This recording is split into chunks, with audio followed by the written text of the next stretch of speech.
Okay, so MailChimp and WordPress.com, as they are now, they have changed over the years since I have used either one of them. But as they are now, they do not work well together for embedding forms on your WordPress.com site. And I'm going to show you a simple way to still link the forms to your site so you can use them. And then I'm going to show you on WordPress.org what it used to do on .com, and I don't know what they've changed, why they've changed it, but it no longer works the way it's supposed to. I just fought with it for like the last 20 minutes trying to make it work like it used to, and it doesn't. And I think it's probably because they want to hook you into purchasing tools. I will say that WordPress.com turns out, depending on what you're using it for and what all you're buying into, can turn into far more expensive than using WordPress.org that has all of the cool options and features and is not nearly as rigid.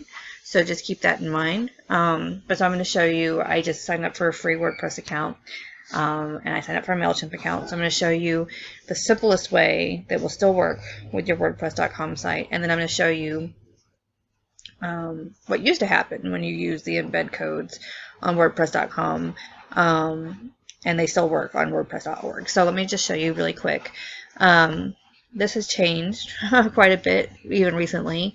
So I'm going to go to Audience, which used to be a list. I'm going to go to Manage Audience. And I'm going to go to Sign Up Forms. Because it doesn't work the way it used to, you can't use form integrations unless you have a paid version of MailChimp.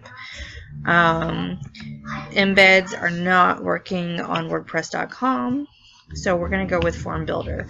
So you build yourself a form within MailChimp, and you may have already done this, and maybe you were looking for a better way to do it on your website, but this will still give you the option to link to a form and have your website visitors fill it out.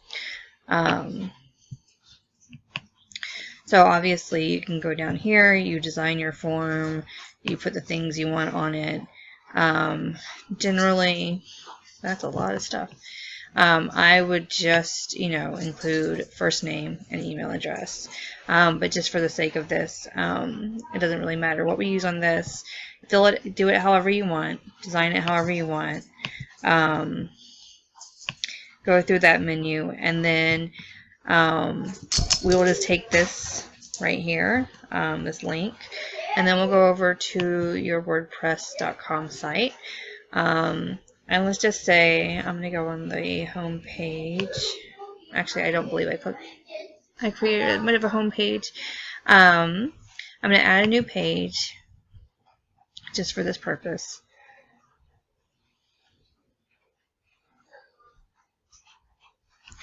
And I'm just going to call it MailChimp. So you'll have your text here, and maybe you can say, sign up. Click the link below to receive my free gift, which is not what you would say.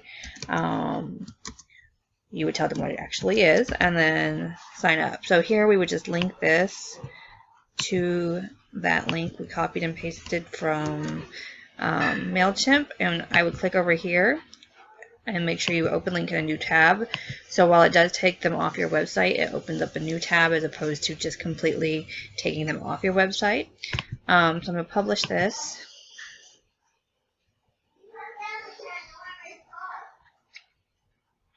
And then we're going to view the page.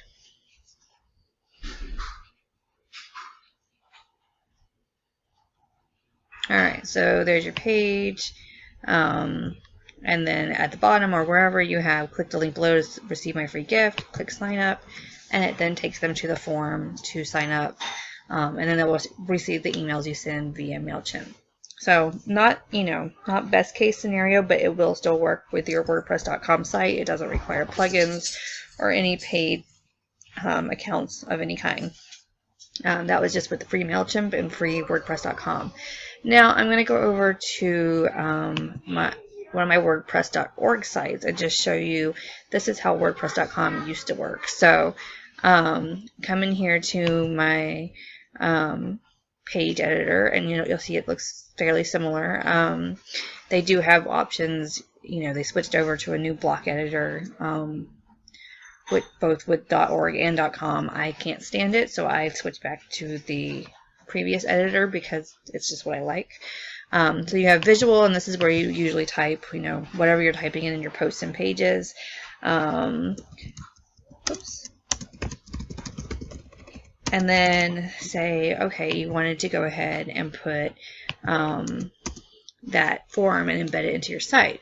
So what would happen used to on both WordPress.com and .org would be to embed that code in your website, and then it would show up on your website. And I'm not going to go through and make it look pretty or anything. I just want to show you how it works. So we have this right here. This is the form when you go to embedding the form, and here's the code down here. So I'm just going to copy that, go back up to my WordPress site. I'm in the text editor again. I'm going to copy and paste, update, and then we're going to view that page, and you'll see how it is actually part of the website now, and not just a link.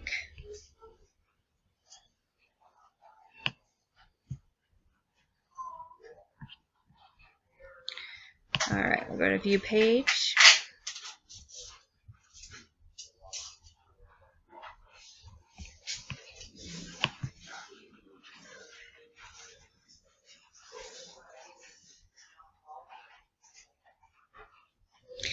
It takes just a minute because when I am recording a video and we have a storm going on, it tends to mess up the internet.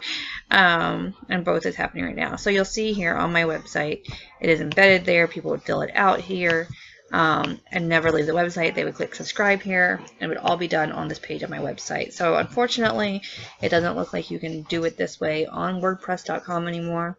But you can still use the link and link it within text or a button on your WordPress.com site, and that should get you at least a link to having them sign up on your email list.